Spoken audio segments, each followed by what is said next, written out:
The Next Chapter with Prim Siripipat is a production of iHeartRadio. Hey everybody, it's Prim. Welcome to The Next Chapter, presented by Baron Davis and Slick Studios. This week's guest is former D1 University of Tennessee and WNBA player Chamique Holdsclaw. Chamique is a New Yorker. She grew up in Queens, and basketball has been a part of her life ever since she was a little kid. In high school, she led her team to 4 straight New York State championships. After that, she went on to play for the late Pat Summitt and the University of Tennessee, where they would go on to win 3 straight NCAA titles and also clinch Tennessee's first ever undefeated season in 1998, where they went 39-0. Chamique finished her career with 3,025 points and 1,295 rebounds, making her the all-time leading scorer and rebounder at Tennessee and also in SEC women's history. Now, coming out of college, there was obviously a lot of hype about Chamique. In fact, she was dubbed the next female Michael Jordan, and she ended up being selected with the number 1 overall pick by the Washington Mystics in the 1999 WNBA draft. Now, during her professional career, she played for 4 different teams, became a 6-time WNBA All-Star, and was a league's scoring champion in 2002. She's got quite the athletic resume, right? And during our conversation, which was recorded in 2019, we uncover all the other aspects of her journey that really haven't been talked about, including what it's like to not only be an athlete, but a woman of color, a Black female, navigating the athletic arena. We also talk about what it was like to grow up with 2 parents who were alcoholics and how her traumatic childhood contributed to an even greater reliance on sport because it was like this distraction from her reality. And also how her traumatic past ended up contributing to a lot of her mental health issues, including her bipolar disorder and suicide attempt. Her story is a great reminder that so many athletes, including a few I've interviewed this season, have had a difficult upbringing and oftentimes come from broken homes. And because of that, we shouldn't be disillusioned to think that these big, strong athletes are immune to psychological distress. Because internally, as Chamique explains, they're fragile and human, just like the rest of us. I really hope you enjoy this conversation. Without further ado, here's Chamique Holdsclaw as her and I finally get to connect and meet one another in the flesh.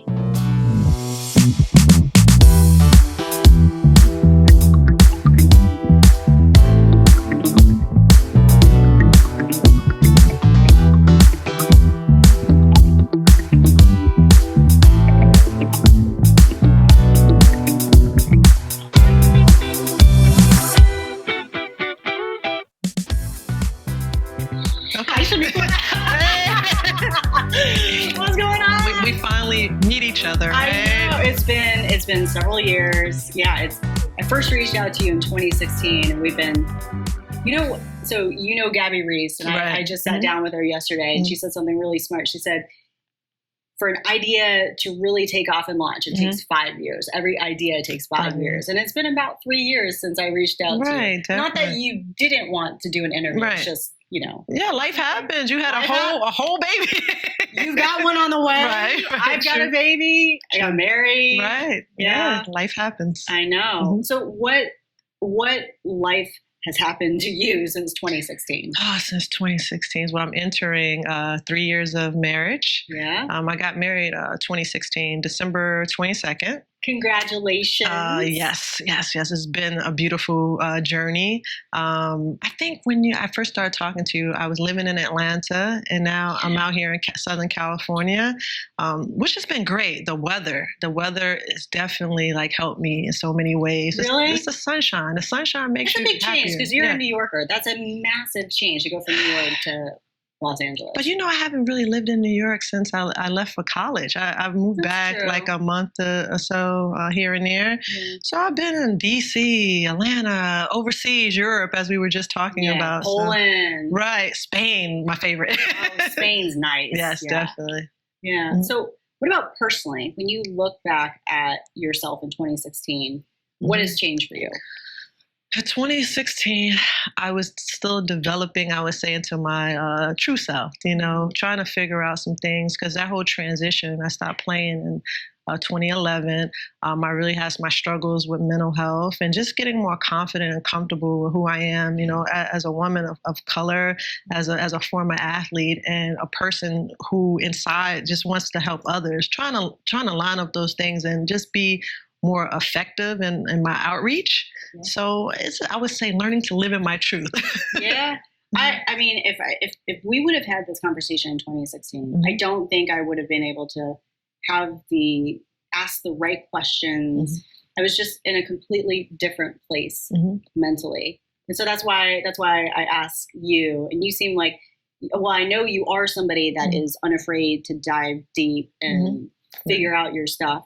And with those types of people, I feel like every 6 months you go through a massive change, right? Yes, definitely. And so, I mean, 3 years ago, that's even a bigger change. Oh, definitely. I would think, like, for me, is becoming more unapologetic. I think I just really accept, like, who I am. And there's no better feeling. I was talking to Susie Hamilton Favor, yesterday, Olympian. I said, to walk in a room, right? And, it's just like, I walk in, there's no mask. Hey, all right, you can say whatever you want about me, but I'm true to me, and that's the way I want to move through life, just being honest with myself and others. Do you think that's a female thing in terms of just being, because that conversation, this right here comes up all the time, every time I'm talking to just females in general, but also female athletes, where it's like the evolution of a woman, where you get to a certain age, and I would say it starts to turn around at 30, and then also 40s especially, where it's like you don't give a shit about what anybody thinks, and it's such a freeing thing. But you don't hear men say that. No, you know what I'm saying? Like, so it must be a female thing. Yeah, I think for us as athletes too, we're taught to, like, say the right thing, to move a certain way. You are a lady, you have to handle yourself this way. And that's something that's in the back of our minds. I know for me, when my grandmother was raising me, I just wanted to be the perfect child, make good grades or whatever. And even my brother was allowed to screw up. And I like screw up, not so much me, And so you carry this facade, this facade of perfection through life, and you get older and you realize, oh my God, we're all going through our stuff. It's just like, I am who I am, F everybody. Forget it. And that happened for me, I would say 40. I stepped into my 40s. I was like, so that was a couple years ago. Yeah, take me as I am. And I want to be around people that just love me and support me. I don't want to be around, just BS. I don't have time anymore. Yeah, I mean, that's a good thing about getting older, is just you especially when you start having a family, and kids will make it even more so, where you only have so much energy to go around, right? Definitely. And I want to invest that energy in people that also want to invest in me. I know sometimes where people are at different points, and they say relationships, somebody always gives more, but I'm realizing with my friends, it's really become a equal trade, the people that I'm going on vacation, people going out of their way. My wife always says, Chamique, man, your friends ride or die for you. Aww. You have amazing friends. Like, I was going to Vegas. My wife didn't want to go for my birthday. Yeah. I had tickets to Janet Jackson. And she said, no, she didn't want to go. She didn't like Janet Jackson.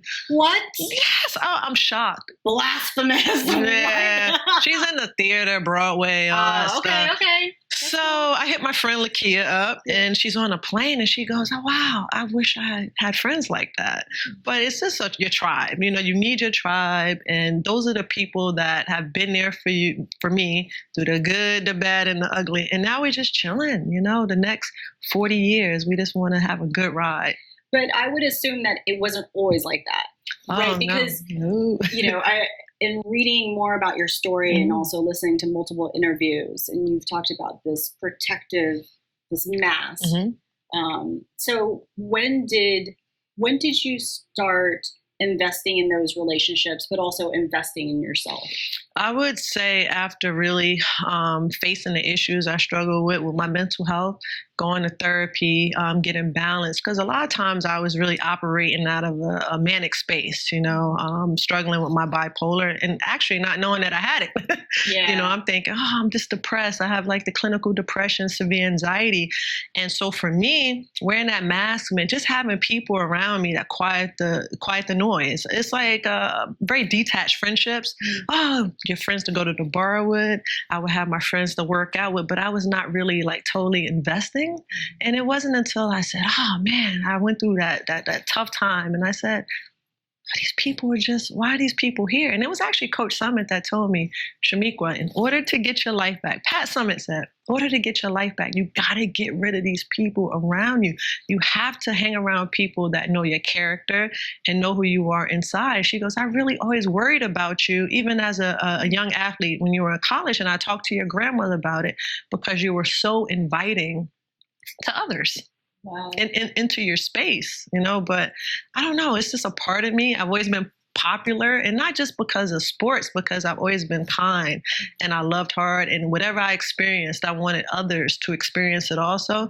But some people you just can't invite. Tina Thompson, Olympian UVA coach, used to tell me, Meek, you have to look at your life like a church, and you can't invite everybody to the front row. And she was telling me this when I was like 22, 23 years old, but I didn't get it. Yeah, I was going to say, you probably didn't get it. At 22, you think you know everything, but you don't at 22. Right, but you go through like a difficult period and you see who's there for you. And, all those people kind of like disappeared.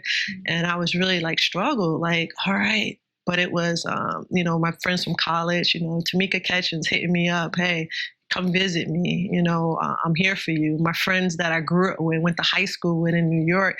And so I actually moved back to New York for like a month. Oh, no, it was actually 2 months. And I just had to like feel that love. I had to feel that support. And that really helped me. That really healed me. And it just gave me a whole new confidence, a whole new outlook on life. Yeah. How old were you and how long ago was it when you really started going to therapy and doing that work and investing in yourself? Well, I would say my situation after the incident in Atlanta, I had it was sort of like an intervention. Like my friends, around 2012. Yeah. Okay. So my friends were like, listen, you got to get help. And then when you have a legal situation and, doctors and stuff, like you're really struggling, you have, this bipolar disorder, you got to get help. And I was in denial because being a high level athlete, I thought I could run. I thought I can jump. I can get this out of me. I'm all right. I'm mentally tough.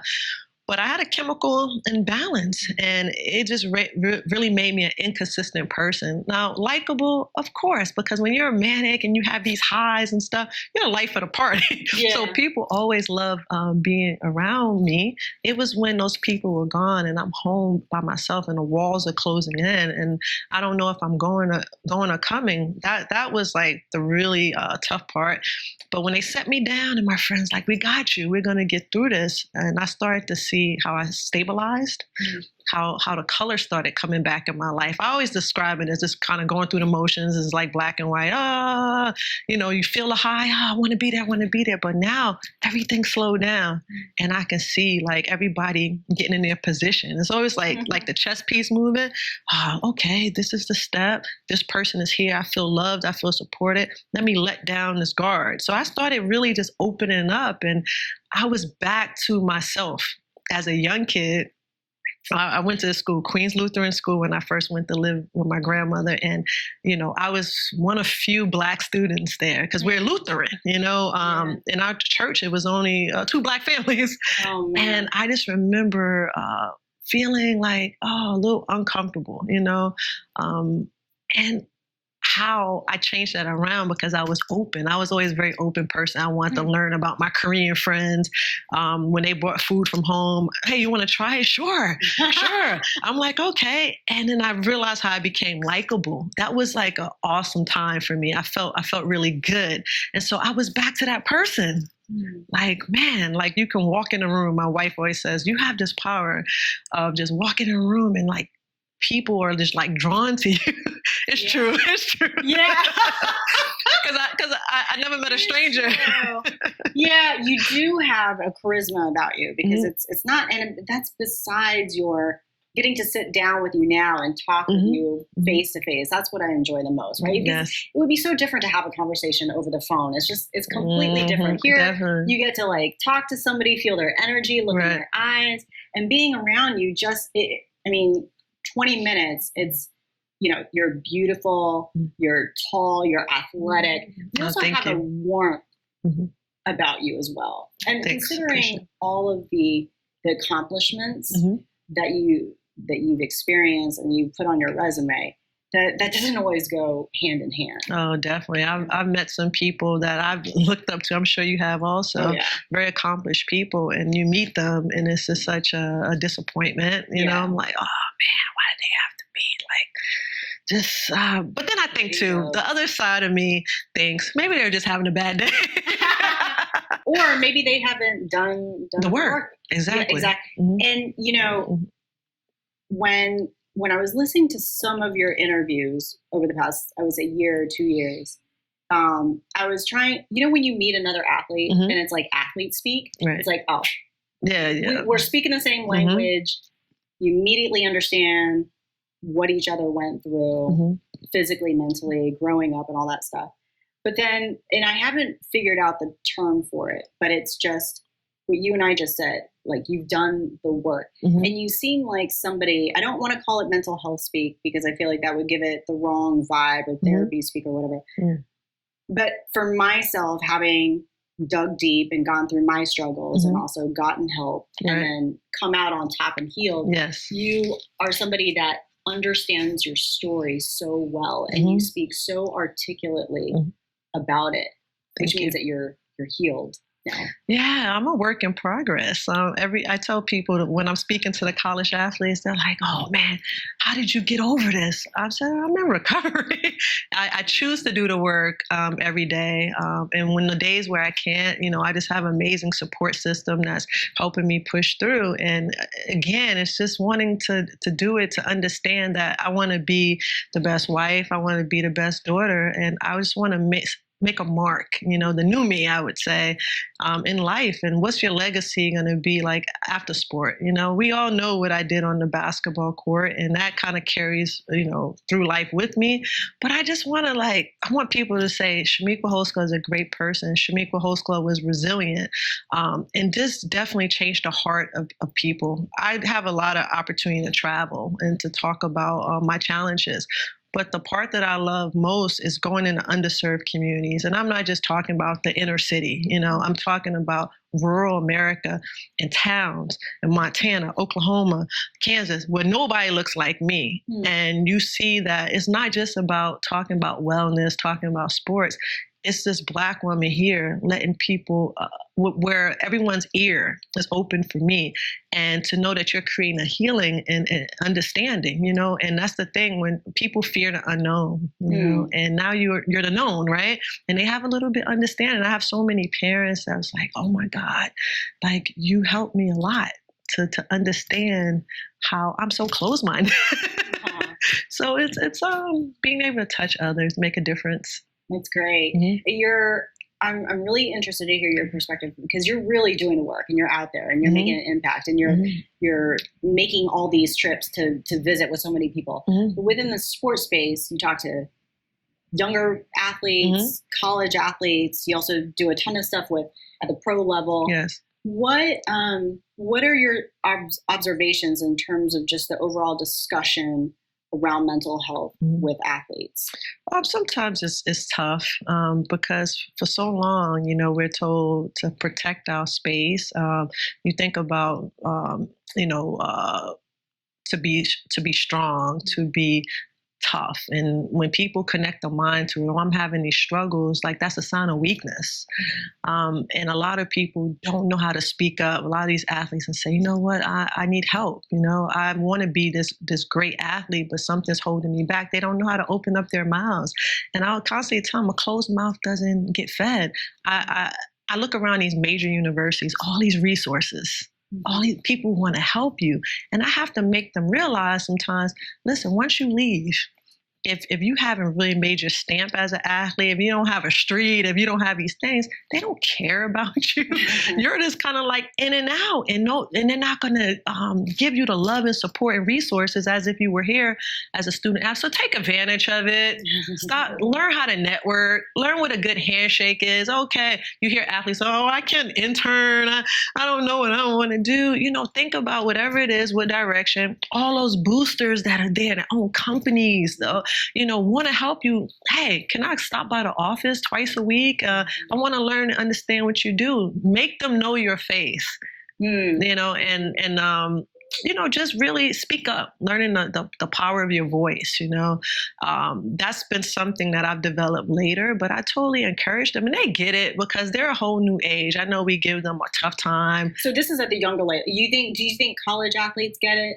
I think they're starting to understand. I have a lot of athletes, and I know for me, if you would have talked about something like mental health, right? I'm sitting in my seat, my head probably would go down because I would know, and they're so empowered. I have athletes and amongst their peers stand up and say, I'm having these challenges. Because I always say, any questions? Interesting.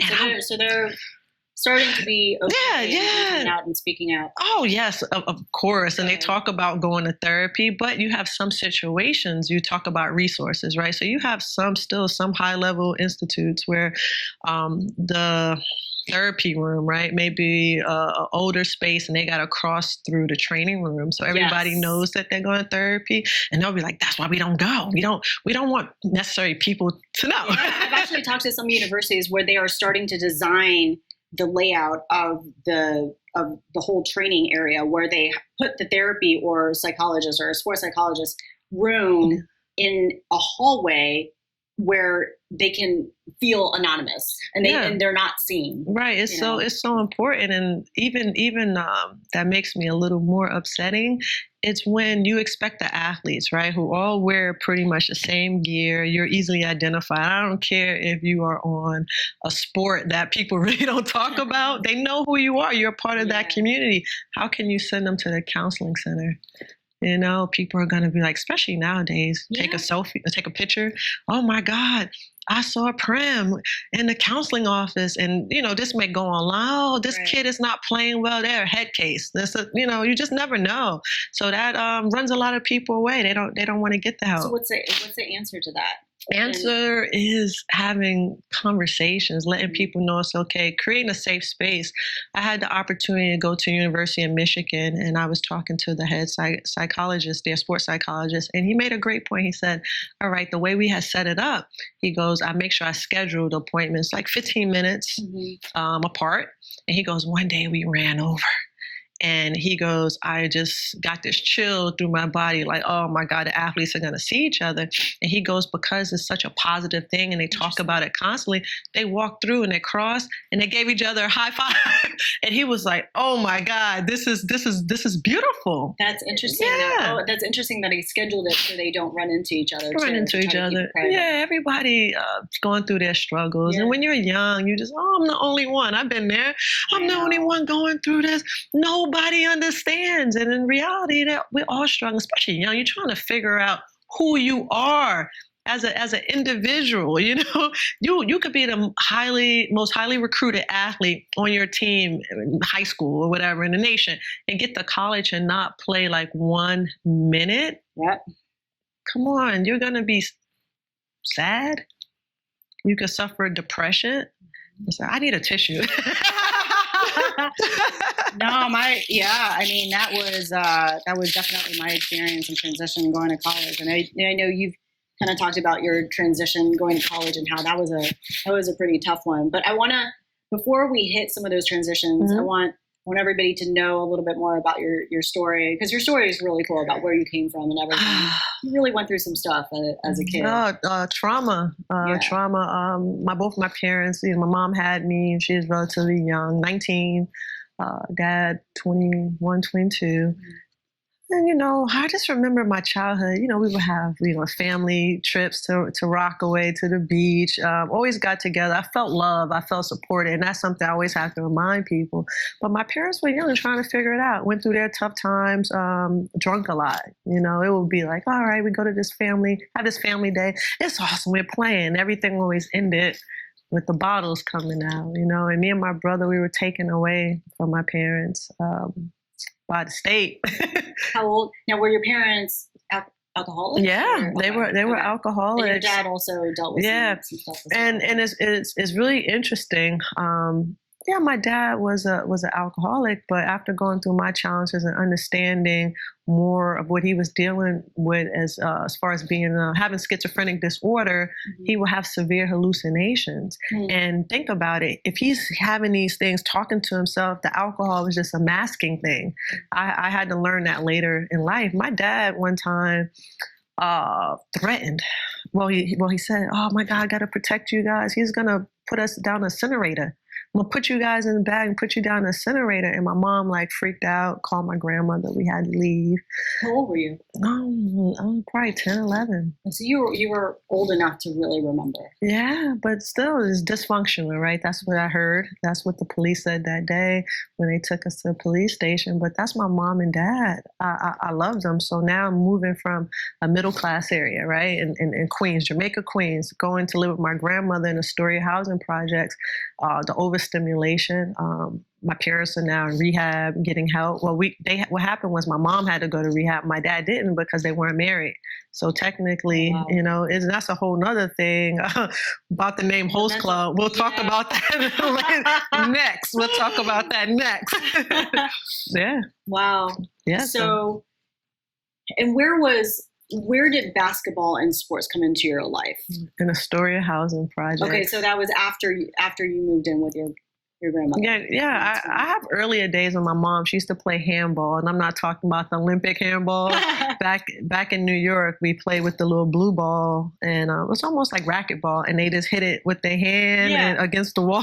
Whatever. And that's what you guys did as little kids. Yeah, she played that. She would go with her friends, and so it was always a basketball court there. And I have early memories of me playing and throwing it underhand and trying to hit the goal. And when we moved, I played tennis first. That was my first sport. Are you serious? Tennis was my first. You were so good at tennis. I know. I wish I would have kept up with it. You could have been Serena and Venus before Serena and Venus. I know that. I miss my chance. Oh my God. But yeah, my babysitter in Jamaica, Queens, when I lived with my parents, she played a lot of tennis, Miss Harvey.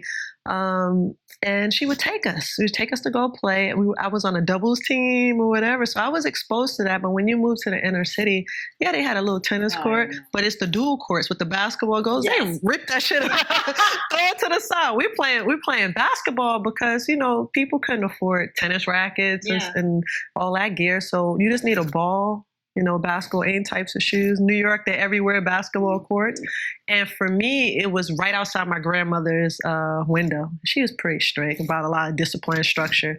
So she would let me go play and watch me from the window. And that's how I fell in love with it. I wanted to invest a lot of my time outside of school because she was strict with the academics. You got to make good grades. Change your uniform first, do your homework, and then you can go play. And so I found that as my safe space, my coping mechanism in a lot of ways, because my parents were still going through their stuff. They tell you, "Oh, I'm coming to pick you up," and I was really the kid like in the movies with the bag waiting.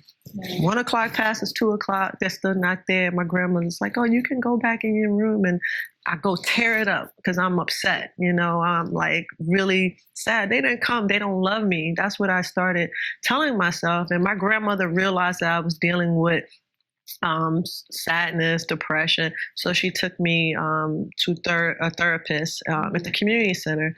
But as we know, in urban America, inner city, it's always like the kids who are maybe studying at Columbia in the center doing counseling or whatever, and no one looks like you.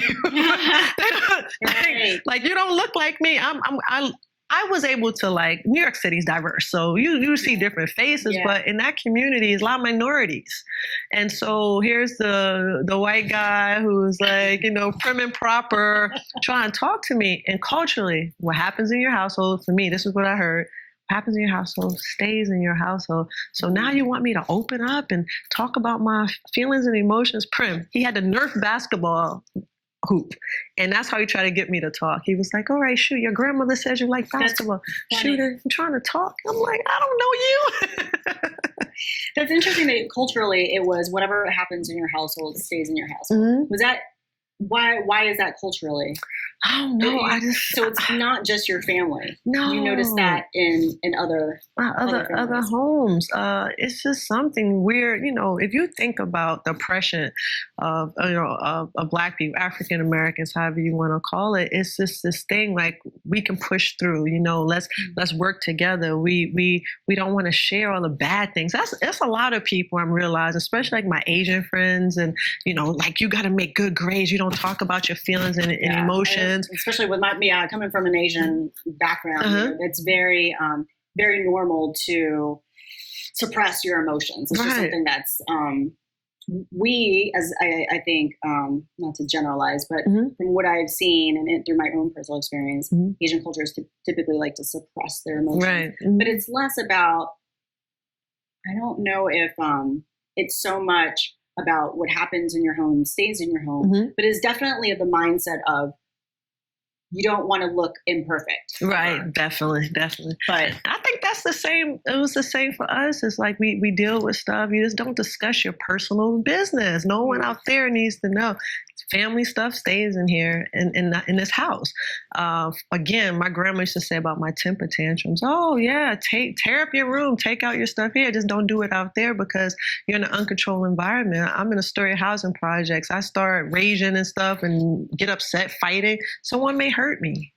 So that's just the mindset I had. Just protect my family, protect me. I'm not talking to people that I'm unfamiliar with. And that's how I kind of went through life. Certain things I just keep to myself. So what was your connection? So you're going through this huge transition, moving away from your parents. And how often were you seeing your parents at that point? Maybe like once or twice a month. Oh wow! So that must have been really tough. And then that coincided with you picking up basketball. Yes. And so what's the connection between your mental health and basketball, looking back at everything? I would say I became obsessed with it because it's the one thing that I could control. I couldn't control my parents. I realized that that heartache, that pain, it was out of my control. But this thing, that basketball, this was mine. This is something I chose to do. It made me feel good, and I protected that from them. Like this is mine. Leave me alone. And it became the point my mom started getting healthy. I didn't want her at my games. I wasn't really embarrassed by her. I was hurt by her. But this was mine, and I was going to invest everything into it. So I think a lot, basketball just became like my focus. Academics also, because grandma didn't play. But I was just in such a zone. It's almost like chasing that high, the thing that makes you feel good, because I don't want to deal with reality. Reality is that I'm broken. Like I have this disdain for my mom. And not so much my dad for some reason. It was just my mother. It's just like, I don't like you. Like you're supposed to protect me, that whole superhero complex that people think. And it took me years to realize and go through my own stuff. Oh my God, I need to tell her I apologize, for judging you. It's out of your control. She was young trying to figure it out. When you were talking about your connection with basketball and using it as a way to find control in your life, I got chills all over my body, which means that we're hitting on something that's really important, not only to you, but I think that other athletes could probably really relate to. When you talk to other athletes and you know their story, do you see some of your story in theirs? A lot of it, and also in the way that sports can be really that's a good coping mechanism. But if not managed carefully as you evolve as an adult, it can also turn toxic. Definitely. Sense, you know? It's a lot of skills we don't. I would say it's a lot of skills we don't develop in athletics, especially when you're good, because people coach you. I always say you're like coached. You know, since the time when people were like, oh my God, 11 years old, 12 years old, Chamique's good at this game. Oh, she could be something special. You're almost like you're protected, you know. Whatever I ask for, the best shoes I'm going to get. You have, oh my gosh, Chamique Holdsclaw's on this team. Hey, what do you need? I'm dealing with trauma. I would get so upset and frustrated with things. I'm throwing basketball. You know, you have teammates. It's going to be okay. Just get ready for the next game. You know, parents telling you, don't pass the ball to my daughter. Like, just score it. Oh, you wow. know, it's like I was very catered to. And if you think about it, this is a lot of athletes that I talk to, especially these big schools, they're the best of the best. And they identify with being protected and kind of pushed along the way. Like, we hear about it, unfortunately, in some settings where academically the student athletes aren't doing the work. It's very different playing for Pat Summitt, I would say. But, you know, we know of those stories, and, you know, they sit there when I talk about it, they're like, yeah, and some of them may laugh. And so you're this person, right? All through, you know, college, growing up or whatever. Now that transition happens, you may not go play pro.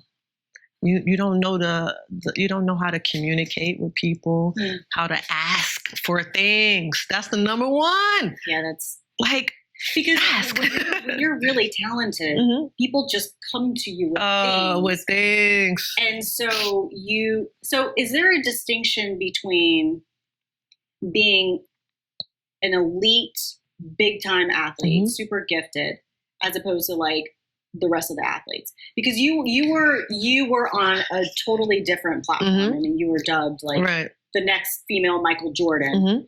So is there a difference? Yeah, look at all my friends. I went to a very successful high school, so most of us got college scholarships. And I look at my friends now that just went and had a great college experience, you know, played at a good school, some Ivy League, and, you know, they finish with that. They move along in life. You know, they didn't have to deal with that pressure and that stress. You know, all right, I'm going to sit the bench, but I'm going to learn to make good grades and communicate, make other friendships, you know, other students, not just student athletes, not just staying in the bubble, you know. And so I would say they were way more well-rounded. As much as I've been exposed to, I'm talking about worldly, you know, all this stuff, going to eat with presidents and high-level execs. They're in a better position because they had to work a little bit more socially, and yeah, they were advanced. That's a really good point. And so when you're a little bit more well-rounded, you're able to focus and develop other interests. Definitely, which makes the transition out of sport much easier. But when you're put on a pedestal, especially if you're super talented, and it's all sport, that's going to make the transition that much tougher. It's tougher because even though sports was a big part of my life, I just always felt like it's what I do, it's not who I am. And that was like my conflict, you know, and my different interests. And so for me now, even as a 42-year-old woman, I have to deal with, why are you not coaching constantly? Why are you not working in sports? And even when I say, you know, I just feel like I'm doing the work a higher powers called me to do, and I'm fulfilled and I'm happy, it's still like, come on, man. Like, you were one of the best. Like, people put you in that box, and this is the path you're supposed to take. And I really struggle with that. Well, not anymore, because I know who I am, but sometimes it bothers me when I constantly hear that. You know, I was walking up the block today, I didn't tell you this. Like, I was like, are you that basketball? Where you coaching at now? Oh, wow. And I was like, I don't coach. What, girl? Man, you was a bad one. And I was just like the smile. And sometimes, you question yourself like, wow, I was one of the best, why am I not doing this? But, I had this awakening and I went through these tough times and this is where I'm at right now in my life. And I'm happy. But that's infuriating. Mm-hmm. And even though fans don't mean to come off that mm-hmm. way, mm-hmm. but that is the fault of being in a sports obsessed mm-hmm. culture society mm-hmm.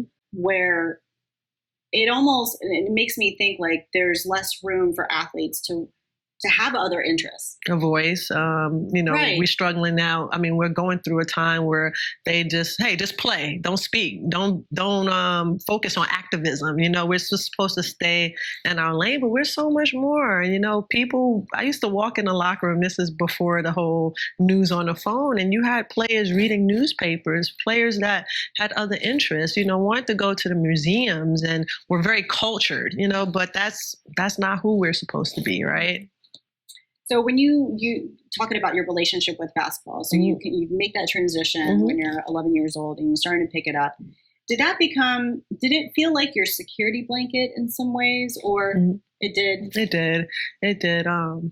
Again, now living with my grandmother's, you're almost, even though you're in New York, it's really tough because it's not like growing up in a countrified town and you don't have resources. But so it's different when you're New York City and you don't have the resources. You get what I'm saying? It's like you really do because you're in New York City and you're getting free tickets to games at the Garden. You're getting free tickets with the community to Yankees games, to Mets games. So I was exposed to a lot. But the economic disparity in New York is crazy. It is. Just because you're next to opportunity does not mean you get that same opportunity. Right. Exactly. And I see that living in New York. I mean, yeah, it's crazy. Definitely. So here I am, but I was good at basketball, right? So I got to go to some of the best schools. I was always like the black girl, on the team, and everybody knew I was going to be good. So it opened my world up, right? But still, like imagine your teammates' family driving you home and, on the Benz and, they have the beach house and this, and they're dropping you off, in the projects. And I'm like, damn,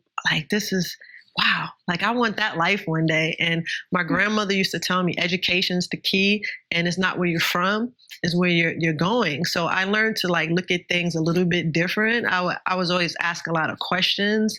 Hey, do you want to go, to this museum? Sure, I wanted to go. It just fueled something in me to see what else was out there. And I think that part has really helped me in life. Like I was telling you earlier, I'm just always been a very open person, wanting to learn, but you still deal with that as a child. Like I was kind of like embarrassed, I didn't know, like I wanted more, like how can I get it? And me and Ron embarrassed to want those things?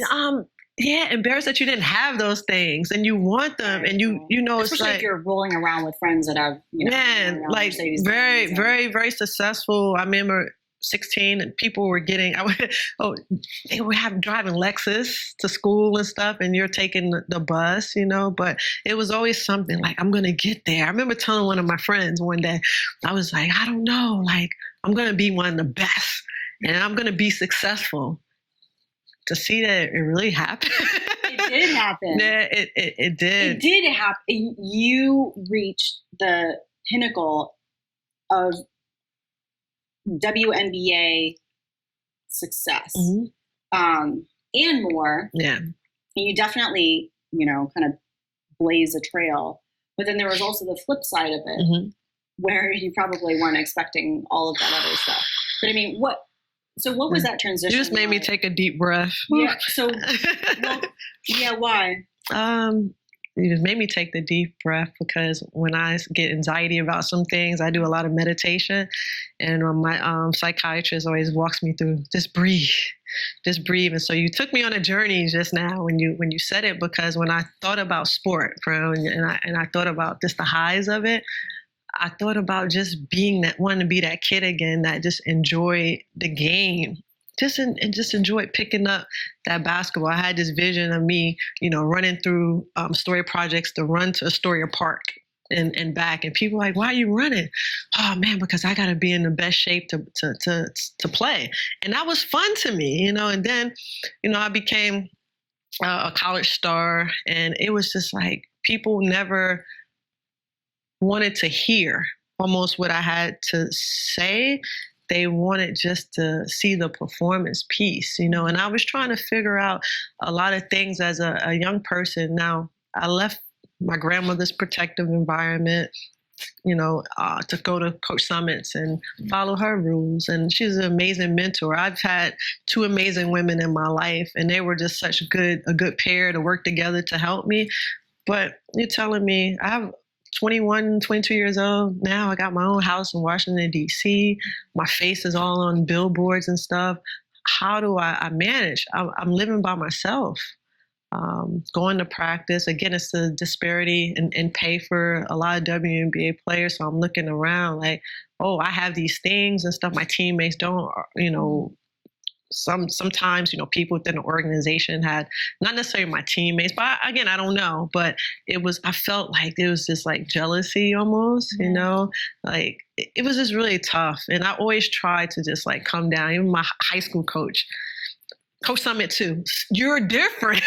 You're a special athlete. You're a special person, but I always very inclusive because it's the way that I was raised. Like I said earlier, I always wanted people to experience it with me.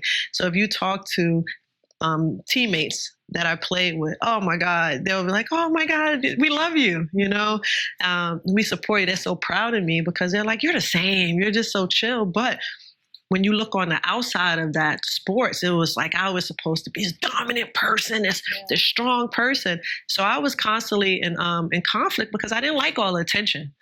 I had a friend tell me, and I wouldn't call out, but she's an Olympic runner, right? She said, oh my God, you're just too humble. You got to know how to promote yourself.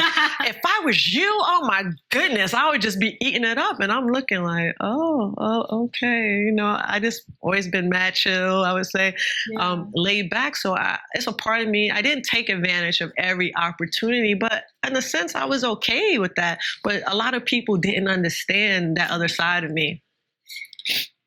You're not the first athlete that's talked about that fame, that attention. Mm-hmm. There is a responsibility and a level of expectation that's very heavy. Mm-hmm. And I think to the outsider, you would just think, well, it's a privilege, it's an honor. Right. Who wouldn't enjoy that? But yeah, I mean, there's just been so many athletes that have talked about you lose the privacy. There's more expectation. Sometimes, the public, especially being a tall, strong athlete, they expect you to be that way on a personal level. Oh my God. On the court, off the court, all the time. And you're like, well, why do I? And they want to put you in a box. Yeah, they do. So, but when I asked you the question about transitioning from New York and then college and pros, and it kind of hit a nerve. I could tell that you got emotional. Yeah. What comes to the surface when you think about that transition? Is it college? Is it pro? Like, what comes to the surface? The cultural difference going to college, wanting to find your tribe. And, I went to a school I didn't realize was 98% Caucasian, 2% other. And not that I wasn't around diversity growing in New York, and a lot of the private schools I went to were mostly white, but now it's like in a sea of it, and I can't get on a train. I said, where's the Puerto Rican people? What, what? Oh, they're looking at me like I'm crazy. Where the Asian people? At the International Student Building. And I'm like so confused. And I remember my college roommate, Zakia, she ran track. I remember she popped up and said, obviously you didn't read. It's 98% Caucasian too. And I just was like, oh, wow. So it was just a different environment that I had to get used to. And I really struggled. I wanted to transfer.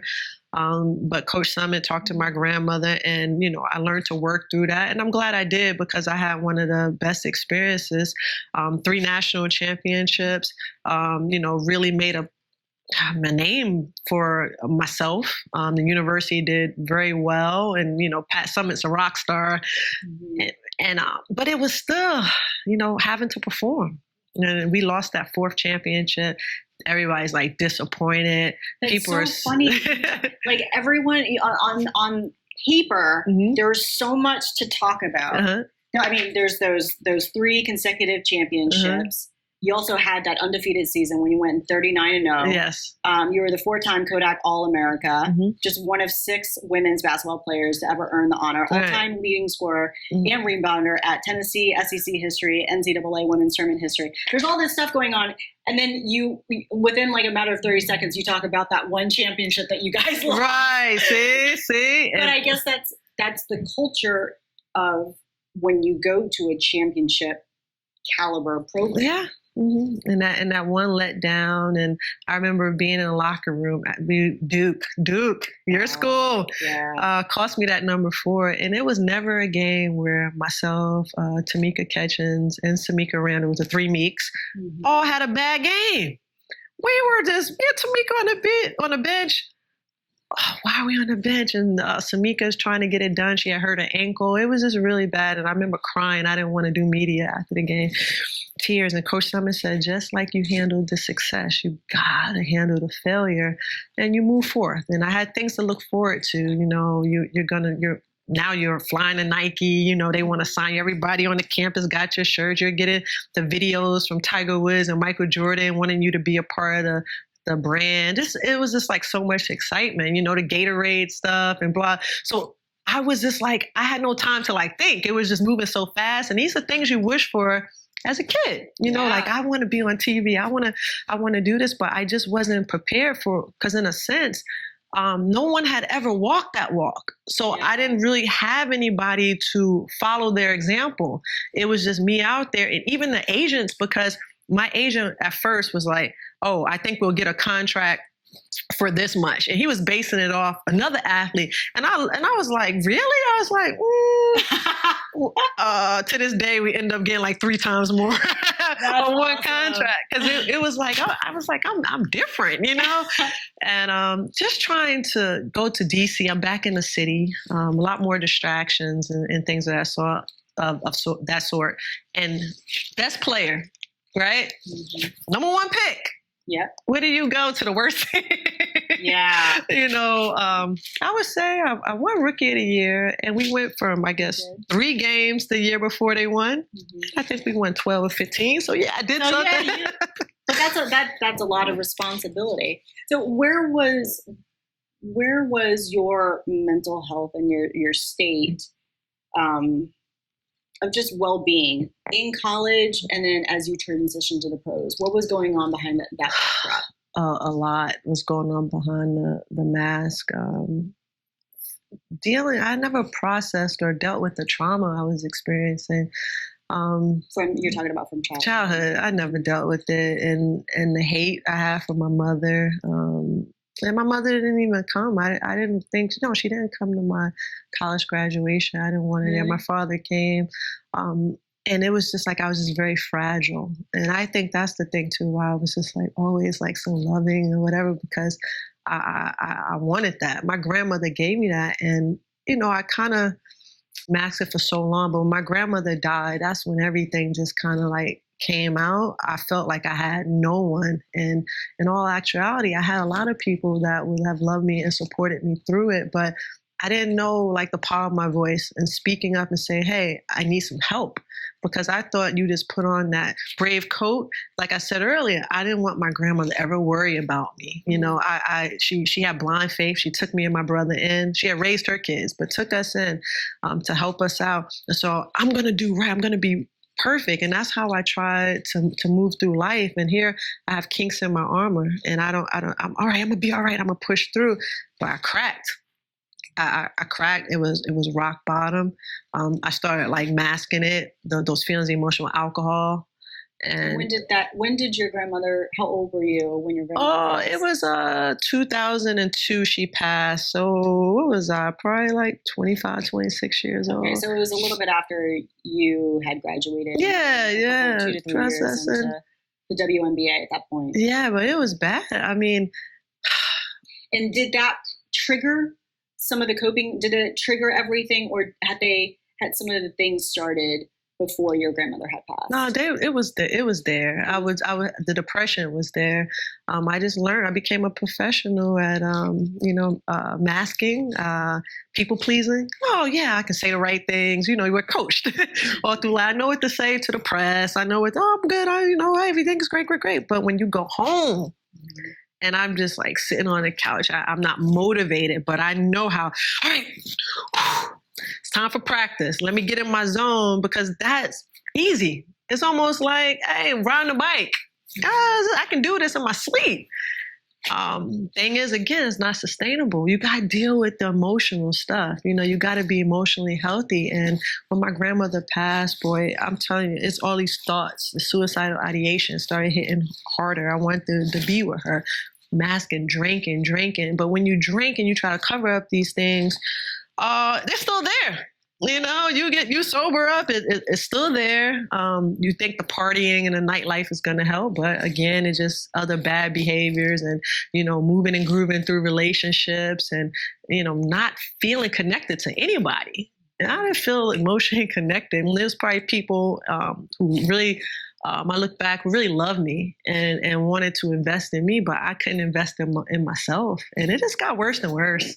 When did the drinking start? And the only reason why I'm asking this is because I know there are other athletes or just people in general who might be going through the same thing. Because at that age, when you're in college or in your early 20s, drinking is cool. Yeah, it's cool. Socially acceptable thing to do. And if you're wasted, it's still funny. It's just funny at that point. You know what I mean? And even because I had some friends that definitely were, looking back at it, they definitely struggled with being alcoholics, and but at the time it's like, but they're cool. They are the people that are the life of the party, and everybody wants to go over to their house. And so when did it start really for you? And probably my second year in DC, second in college, but it was in college. I would have an occasional drink. I found out what a keg was in college from the sorority girls that lived on my floor, and they were like, "Oh, you want to come to the keg party?" So I'm going over to one of these sorority, maybe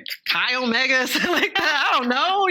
I'm going, "Oh yeah, all right, cool." They really was doing it like on those movies on TV with the hose and stuff.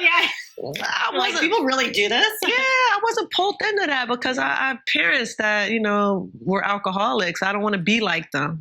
Imagine that in the back of your head, and then going through my shit. And now I'm drinking, and I'm not drinking beer. I'm like, oh, start off with the peach schnapps. Right? Don't judge me. Don't judge. Oh, man, a white Russian, a mudslide. And then you're like, no, don't drink that because calories. And they're like, no, just drink a shot of tequila. I'm like, oh, okay. And this is like, it takes you on a different ride. And I'm not in Tennessee. I'm in DC now. You get a lot of different people around you. People don't have your best interest, but it's fun, right? You're around a lot of celebrities. You're moving and grooving. And that was when I just really started just falling apart, and eventually asked to be traded. Because I thought at that age, the grass is green on the other side. And I came out to here in LA, and they were great here. They got me off the back, a psychiatrist and a therapist. So I would go to counseling. Was that you reaching out to them, or did they knew? Did people know your situation? Well, not at first. And then finally I came out publicly. I think it was Rachel. What's my girl's name? I'm having a brain freeze. Rachel from the ESPN. Nichols. Yeah, Nichols. Yay. I know that. I know that. Rachel came over to Spain, and she did a story because that was my way of getting away and running, going to play in Spain and just being there playing. And next thing you know, she comes over, and I've started just talking about like the depression and things of that sort. Still very guarded. So when I came over to LA, DC didn't want to trade me, but the sports world, especially women's sports world, is so small. So things get back. Oh, she's a head case. She's crazy. But one thing people fail to understand in my journey with sports, people always knew. People always knew. Here in LA, they knew. That's why they got me the psychiatrist and a therapist. People just yeah, but it's a thing. It's a just negative thing just follow. I'm like, I'm struggling. I'm having a hard time. I don't feel right, but people want the product. I was still able to be a great basketball player, you know, and I had all this stuff going through my mom, living by the beach in Venice. And then it just turned to, and I'm in the best shape. The first year out here was amazing. Oh, I get to play Lisa Leslie. This is cool. Oh, you know, we about to ball out. And I felt good. But again, I was on the proper medication, whatever. In my head, it's like, oh, I'm good now. I don't need to take this medicine no more. I'm natural. I don't need all this stuff. And it turned into driving to practice, wanting to crash my car, you know, thinking about really like killing myself. Would I be missed and stuff? And then I was, in my words, off the wagon again. Found myself on the suicide watch at Centinela Hospital because I tried to overdose. It was just a very bad time for me. And it gets me choked up because, just looking back, sorry. No, I mean, this is losing that hope. I lost hope. But I was so supported and so loved, you know, and that's the thing, having to deal with that guilt. It was really tough, but still, like, I just had to go through like some really tough times. And, you know, as I walked through this journey, oh God, to be where I am today, I had to. I had to. I was in denial. My mother went to rehab. Smithers, a famous place in New York. I guess Doc Gooden and some of those guys went there. She went to rehab the first time. We're walking up the block when she finished, and I hear her talk about having her first drink. I asked my mother years later after she sobered up. Actually, I didn't ask her. I read some of her letters because when you're in AA rehab, you write a lot. You have to make amends, and I read how she was in denial. And she didn't get better until she got out of her own way and realized if she didn't, she was going to lose her kids for good, because I was kind of like done with her already. And I said, wow, like, this is the same journey I'm on. I'm in denial about the things that I'm dealing with. Like, I knew that I needed help, but it's just the stubbornness. You think you can just work through it, you know, deal with it inside. A lot of those things keep what happens inside your household, you stays in your household. So I'm having this super internal conflict, thinking relationships, thinking drinking, thinking the social aspect is going to heal me. But I had to do the work to heal myself. Yeah. Thank you for sharing that. And I know that when you're doing the work, there's usually a lot of the struggle and pain. Yeah, you just blinded me, girl. I'm sorry. I was like trying to see if this was a tear, and then that rain caught me in the eye. Ooh, okay. You know, the Center Stone has been my husband's family for 2 years. Oh, okay. It caught me in the eye for real. It was like Fat Joe real quick. He came to one of my games at the Liberty. In this series, he had these huge diamond earrings on, and that's for people that don't know Fat Joe, the rapper. Yeah. Terror Squad. And it was glistening when you're running up the court. That's Fat Joe, though. Serious. That's so funny. Yeah. But, you know, I love the ring because it reminds me of like where the family has been, right? And that's you know, kind of similar to our conversation. Like history is beautiful, but it can also be really, really painful. And I think that's why people, you know, there's a lot of people that say, why look in the past? It doesn't matter. Like what? But to me, in my opinion, I think that sometimes the past is so important because it tells us where we came from, who we are, and also it can be the source of a lot of our own issues.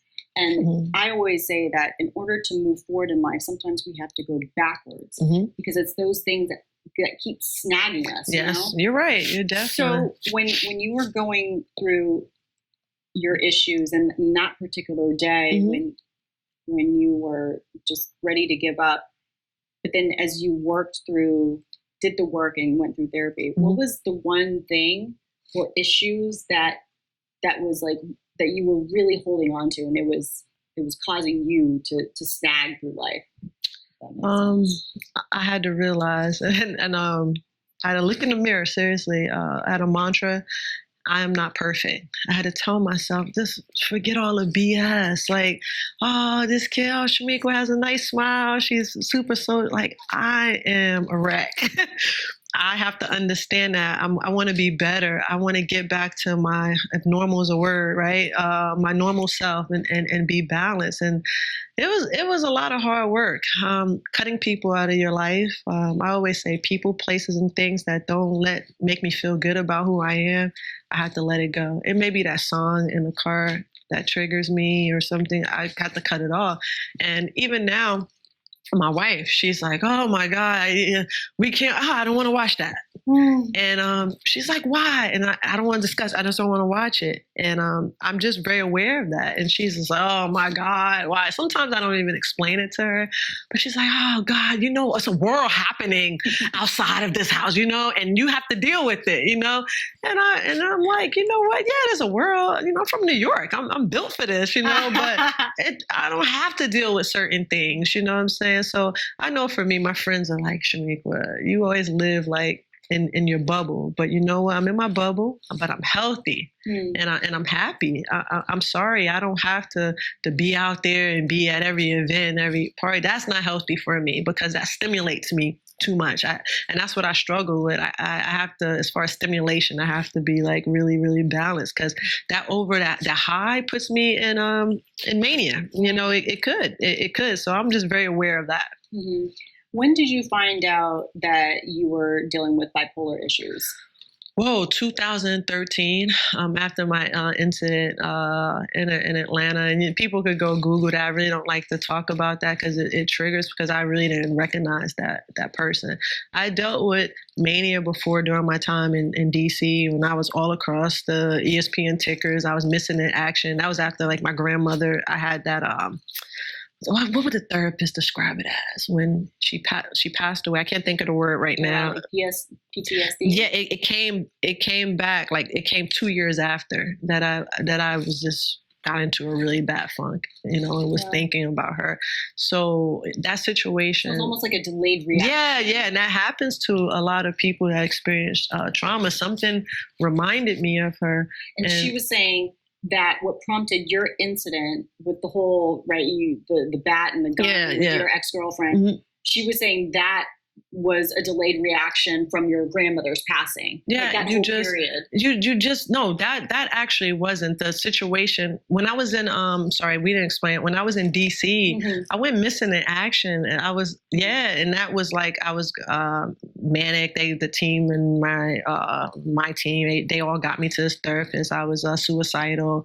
We were trying to figure things out. Blah blah. Coach Summit flew to town. That was like a whole journey. But Atlanta, I transitioned, like I tore my Achilles.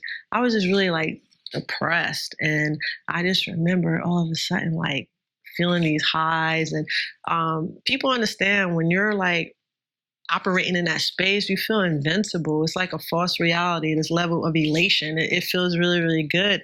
And I just remember my cousin. I remember I was telling you my family is also like Native American. Thurman and Casal's mom had called me. She was stage 4 cancer. Unfortunately, she passed away. Make sure I always watch after them, take care of my first cousins.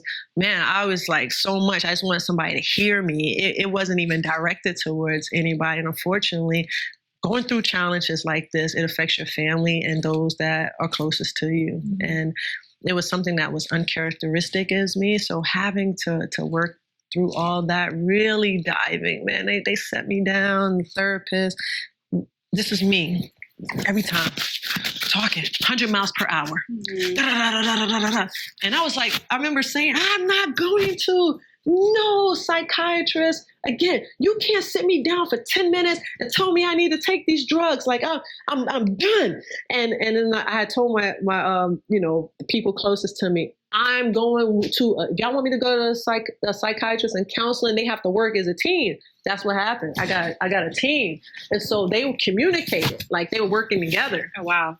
And so my behaviors in therapy were translated to my psychiatrist. And it was the first time I experienced that. And they both came, met with me. You have bipolar disorder. This is what we're going to have to do. And I went to therapy initially. I thought it was like twice a week. Mm-hmm.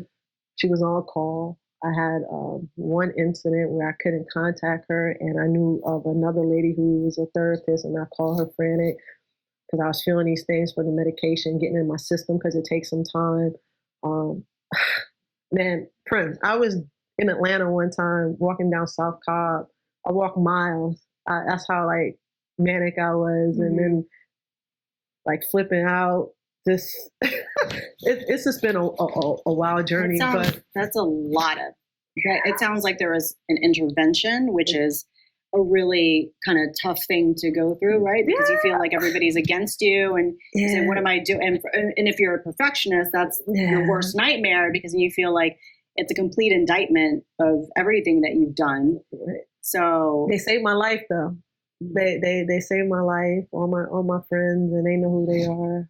College roommate in New York calling me. Samika Randall, my old Tennessee teammate. Kyra Ells, the Tennessee folks. Tamika just checking in on me, and me getting up and making sure I went to these appointments, taking the medication. I was in denial about that, but I saw how it started to help me. And I want to say this: 2 years, right? This is my routine for 2 years. One day I went to therapy. And it started, I was on the edge of my seat for a while. Ranting, rapid speech is one of those things of bipolar disorder. No. By the end, I'm like this. We're talking about other stuff and society and things. And my therapist says, "You don't need to come here anymore." I'm like, "What you talking about?" You know, because a lot of been 2 years. Yeah, a lot of people get addicted to therapy. Yeah, it's a common thing. And a lot of women, if their therapist is male, become attracted to their therapist. It's a true thing. So I've done the work. We're talking about other stuff. I learned the skill set, the coping skill set to deal with the challenges I was having. I learned what support was. My speech, obviously, showed down the medication was working. And it's interesting because my therapist, and she tricked me. One day she said, "Who are your best friends?" And she goes, "So can I reach out to them, right? If there's an emergency or whatever, what's their phone numbers, because if I have a crisis or whatever." So I gave her the phone numbers, and she goes, "All right, I just want you to sign this to make sure it's okay that I reach out to them." I didn't know she was doing checkups on me. Because she was trying to check how's Chamique's mood, how is she? Interesting. Yeah, man, this lady like helped save my life too, man. I know I used that, but yes, I did a lot of the work. Yeah. But it's like I was like monitored, and it was great for my. You found the right person. Yeah, at first I didn't think so because I was like, how this lady does she identify with me, as a woman of color? And I always tell kids. You have to pick your therapist, or in adults, pick your therapist like you're going to pick your boyfriend, girlfriend, husband, whatever, partner. Yeah, and if it doesn't work, you're dating somebody, oh man, you're just not going to stay with them because you want to be with somebody. I mean, some people do, but overall, no. And you're on to the next one. And, I had to go through 5 in a span of like 8 months before I finally found mine. Right. So imagine, right? We had one of these colleges, right? No diversity. And you have athletes, predominantly minorities, and them going into that counseling department, they don't identify with that. Diversity. That's number one thing when I'm at these schools. I'm like, I want to talk to them. So was your therapist, the woman that you're talking about, was she Black? No, but she got me. Okay. So it's also the encouragement. Diversity is important, but the whole identification, somebody might be able to help you and identify with you. She was queer. They don't have to. She was queer. Oh, okay. That was the part. Okay. Yeah, because I'm like, I gotta talk about things and talk. And she told me that later, probably third visit. And she was but you didn't know that beforehand, right? You wouldn't, because a therapist isn't going to divulge personal information. Right, like and I'm sitting there. That's funny. I'm like, all right. They said she was good. Okay. Where you from? Oh, Georgia, country. Oh, okay. Where you go to school? Blah, blah, blah, blah, blah. Then we just started talking, and she would like listen, and she's like, okay, and started digging a little deeper. Helped me really understand my mother. Shanae's there. Oh, you need to change that. Hold on, we'll go until 1. Let's grab. Shanae just walked up. but I want to keep asking you some more questions. Okay, cool. Okay. Is it good? You're great. All right. Well, just want to make sure. you know you're. No. It's all about being. It's No, because like this is. Should we bring Chanae in or? Okay. Okay. Let me just tell her. Yeah, just go really tell quick, her that. or I'll text her. Yeah.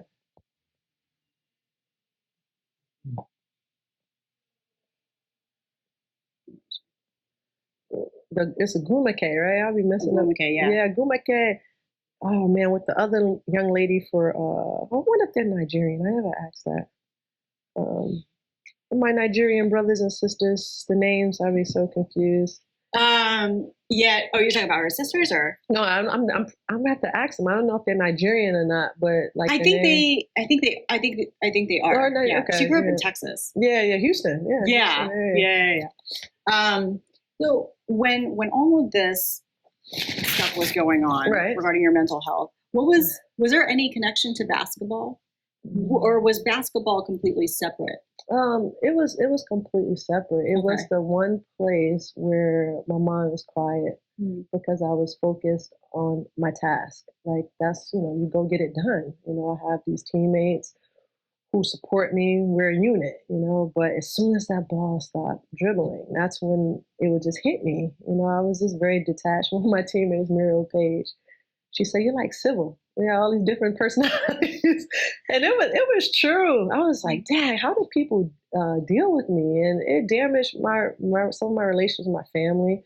I started to keep people distant from me. I didn't want people like too close, like my family, because I felt, oh, they're gonna know my secret and things of that sort. What was the transition like for you leaving basketball when this thing that was your thing to control and was your coping mechanism? What happened when it wasn't a part of your life? It was like something was like missing.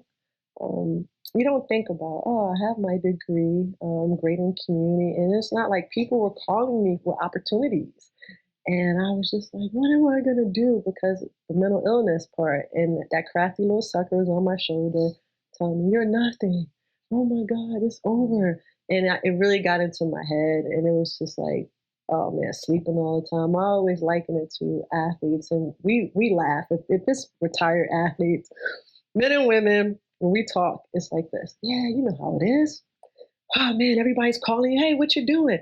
And you're just like, oh man, I met with such and such. Your ass been sleeping on the couch. It's true. It's true. Awesome. It's true because you have that moment where you're trying to catch your breath. I would say, and it was like let me catch my breath, and then it just took a whole different turn. And my mind, after going through these things, these mental health concerns, my mind was like, let me try to focus on getting healthy.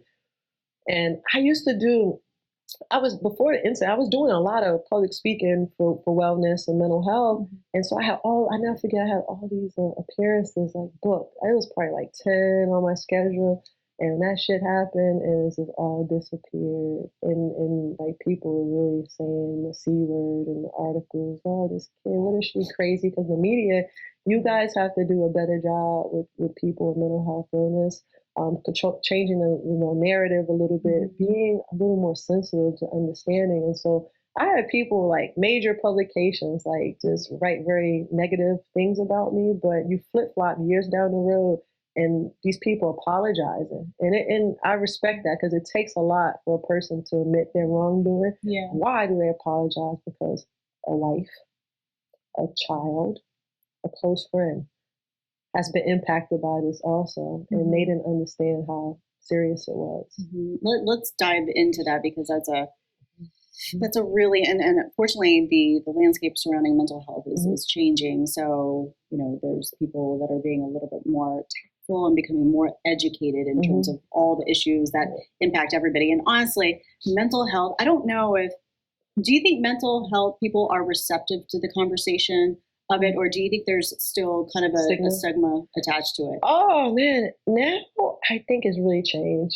People are receptive. Yes, I hope it is, but I don't know because I'm aware that I might be operating in my own bubble because I'm super passionate about it. It's affected me, but I don't know if people would be saying, here we go again, mental health, and it's kind of seen as like the yoga, trendy, hippie type.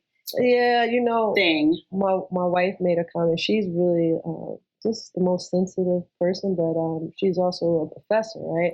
So she was teaching this course in sports, and a lot of the excuses for mental health. And she's very sensitive about it. As a college athlete, she had her challenges, and she's like, I just don't know, So I tell them, okay, just give me a note that you went to go see a counselor, a therapist, and I can work with you through that. And she goes, all my years of doing this now, I've never had so many excuses. Athletic directors, will have a conversation, they pull you away, they say, I've been doing this for 30 something years. I've never heard this many mental health cases before. But the thing is that we've had a lot more celebrities speak about it, share stories. The kids are stepping into their truth, I would say, and understanding like this is what it is. Of course, you have some and anything that take advantage of it, but I just think it's just people are aware. People want to talk about it a little more. Now, again, I was talking earlier about the cultural thing, and you got to think about just being around sports, the culture. Now you're dealing with men, right? Not a men thing. Women statistically are shown to be more open, proven to be more open and have these discussions. So now you're dealing with men. I hate to point out football, but that's a culture. A lot of testosterone, right? A lot of testosterone, especially at the NFL level, especially. Yeah. It's there's a lot of work to be done there. Right, and so I see it in the collegiate. A lot of schools I go to, all the athletes are like required to come. I mean, they sign them in. They have to be there. And a lot of times it's the football, sometimes numbers, because there's so many guys, they don't have a big place. You do a separate meeting for football team. But a lot of them, no. The bigger spaces, the football players show up, here and there, maybe a few. It's not something that's like mandatory. Then you'll have somebody on staff say, the coach can run for governor. They have their own rules, with their guys. And it's a gentleman, what's Will's last name? He was a football player at University of Michigan. And I got a lot of insight from him about the culture. So, it's just great when you have like coaches who are positive, like Nick Saban. He understands the importance of mental health, and me being able. To hear. Yeah, like I was like, whoa. I always use him, and his staff is like he really believes in this and support. So when I went to Alabama, the guys, they showed up, and it's just really a good feeling. You start to see this change, and it's not because it's just mandatory. And even when it's mandatory, they don't go. Football, really? Oh yeah, that's like the toughest. And but now I see in the last year, I would say the football players, when they do come, they'll be waiting on the side and be like, I get it, and to see that is helping, because I always follow up. And I'll be like, hey, such and such, came. How's he doing, or how is she doing with the female athletes? And they'll be like, oh, yeah, he's doing better. But because of the power of social media, and this is why I have to stay locked in sometimes, especially after school visits, because it may be, I'll say 10 questions asked and people sharing their journey, 30. After, This is when, because they want that safe space. Do you mind if we hop They'll send you an email, they'll send you a social media, because no one wants to get up in front of a crowd, especially their coaches or whoever, and their peers, and ask something. But coaches, let's talk about these coaches though. Oh my God. What do you want to mention about that? Some of them are just pure assholes and not understanding that they set up this system, right? Recruiting, right? Where you go and you talk to this, you're going to be great. You're awesome. Come to my school. And like a lot of times head coaches are really there, hands on. You bring the kid to school. All right, the kid is not performing, whatever, but you throw them on the second coach. You're not having that direct dialogue with them. The kid is losing confidence, feels broken. Some coaches just don't believe in like mental health. I've had coaches say, man, that kid's just an asshole. I don't have time for this or whatever. I said, are you a professional counselor, therapist, or anything? I always ask, because some have degrees. No, why not assist this kid? Just like you came to the house and you told him, hey, I care about you. I love you. I know you're going through these challenges of not playing injuries or whatever. Please talk to somebody. Talk to somebody that's qualified. You won't believe how many times they drop the ball. And this is not just me. Oh, I believe it because I've seen it and I've partially experienced it. Yeah. I mean, I don't, there can't be an athlete out there that hasn't experienced a coach dropping the ball in terms of, and it doesn't have to, mental health, it falls on a spectrum, right? You don't have to be dealing with some sort of mental illness for the coach to drop the ball. It's about them not worrying about you as a person and not objectifying somebody just because they're an athlete. But I wanted to ask, because I know that while we're talking about coaches, when you came out and started being a little bit more public about your struggles, or at least within the league, I know that there wasn't necessarily a warm reception with your team, and people were saying, dropping the, oh, she's crazy type thing. So what was that like, having to deal with that? It was hard, because people are talking about you. You become a little self-conscious. It forced me to become even more internal or whatever. Just very isolating. But the thing that helped me get through that was the word isolated. So, operating sort of by myself, keeping to myself, but it will always be that teammate or somebody from the other team that will try to isolate me after a game. Hey, you going to eat? Or after the team bus, hey, you want to grab a bite? And people start sharing their stories. So I was like, wow, this is really interesting. I was in Atlanta, and Atlanta's like the athlete mecca now. Everybody lives there. And I'll be in the gym working out, and it was like, they're like, that's such and such that plays for this team, male athlete.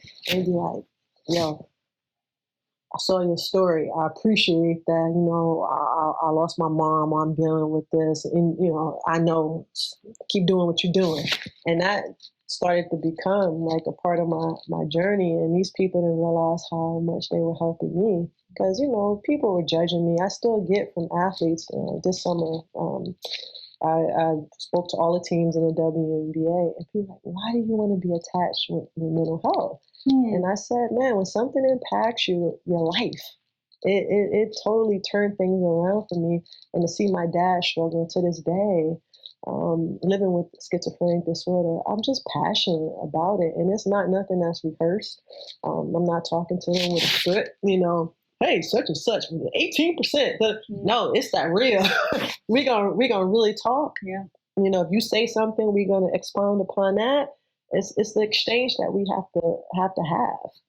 So what's the message that you really want to send out there to everybody who is watching and listening? And it's the gamut of from young athletes to former athletes to coaches and parents. The pressure. I think the number one thing, we love sports or whatever, but it's about taking care of that total person. You know what I'm saying? Like we constantly hear it spiritually, emotionally. Well, athletes, we're thinking like physically most of the time to be the best. And it's just like, self-love at the end of the day. Just wanting to be the best you and just checking all those boxes of what you encompass. You know what I'm saying? I got to make sure spiritually that I'm in the right place. So that's why I wake up every morning. I meditate. That's for me. I'm very thankful. Emotionally, what am I feeling? Right? Being honest, man. I feel like shit today. Like what's off? Like, okay, I don't need to be around a lot of people today. I just need to go hiking. I need to go walking. But we get distracted when we're in it. Oh, your friends are like, hey, after practice, let's go do this and that. People have families pulling on them. People have girlfriends, babies, and stuff. So we can kind of lose ourselves. But just always, like you told me earlier, then you say, hey, make sure with the baby coming, make sure that you guys take care. You did say that, right? Yeah, I think so. Yeah, right. You did. It's either you or Susie. It was either you or Susie, because I was with her yesterday. But it's just never lose sight of who you are and do the work. I always tell these young people, like, you're not expensive. Therapy is. I mean, yeah, insurance covers it, but the good therapist. Psychiatrists sometimes don't even take the insurance. No, yeah. $350? Yeah. Let's be real. Some people actually go up to the $450, but those are the good people. Right. Those are the people that you want to see. But in college, you get this for free, right? Yeah. So learn the skill set now of how to deal with things. And unfortunately, we live in a culture, kids, Smith University, Smith College, all girls school in Massachusetts. A New York Times article, and you gotta read this, taught a course on failure. Ooh, yeah, it's nice. powerful. And they're the activists of the future, Smith College. And because we don't understand, like these kids don't understand failure. It don't. And we're all gonna fall. I was here. I'm like, bam, flat on my face. Nobody don't want to deal with me, but I had resilient women in my life. My grandmother, Coach Summit. So I think of Jay-Z. I'm from New York, right? Yeah. It's a lyric in a song. Every time I hit the ground, I bounce up like round ball. And that's when I hit it. All right, I'm gonna come back. I'm gonna do the work. And so I've just been consistently over the last couple of years like this, and it feels good. It's balance in my life. You feel I can see it in your eyes, and even though I didn't know you when you were going through all that stuff, but I look in your eyes and I just see just happiness and healed. And that doesn't mean that you don't go through your stuff. And that doesn't mean that I don't go through my stuff, but you have the tools now to pull you out of those things, and you have the people around you. Support. We all need that. And I remember you, like you said, when you hit me up and you shared, I was like, oh man, this is just awesome, because that's how we change the conversation. It's open and honest. And we never when I had to look too, because we never met in person. Yeah, we talked. And I did have your number. But the iCloud messed up. And so I've lost so many people's numbers inside my phone. I wouldn't expect you to keep my number, because you get hit up all the time to do stuff. Did, but no, I kept it because I remember you sharing. That's big. You don't know who I was, and you was like, yeah, I had my struggles. So I appreciated that. Thank you. Yeah. Thank you for coming on. And I literally could sit here for 5 more hours and talk with you. But you have the next. I do. I enjoy watching the sisters, Agumake sisters play at Stanford, and I visited with them this year. So it's good. Next generation, we got to support them. That's right. That's what it's all about. Well, I hope that you can come on again and we can talk about the transition becoming a mother, because you're about to become a mother. Oh, man. And I'm so excited. You guys are in for it. You're in for such a good ride. But don't forget. You're scaring me. But the first 3 months are just know that everybody has been through it. The first 3 months are fun and amazing. But it's a wild ride. I'm holding strong. I got this. I'm so excited. This is like the new chapter. I had my cousin, like I told you, for 6 months, and I just never I didn't birth her, right? And I got her. She was 6 months. And she's used to seeing different things, but that baby felt so in love. She was like, mama. And I would just kiss all over. And then I just said, my heart is big. I'm Auntie Meek to everybody. I always have everybody's kids. I'm really good with kids. And so I'm excited to have our own. This is somebody that we get to nurture and grow. And then with the knowledge I have just about life, my journey, I can, give to this little person. Right. You're ready. Oh, thank you. I'm excited for you. Thank you for coming on. Thank you so much for having me. The next chapter with Prim Siripipat is a production of iHeartRadio. For more podcasts from iHeartRadio, visit the iHeartRadio app, Apple Podcasts, or wherever you get your podcasts.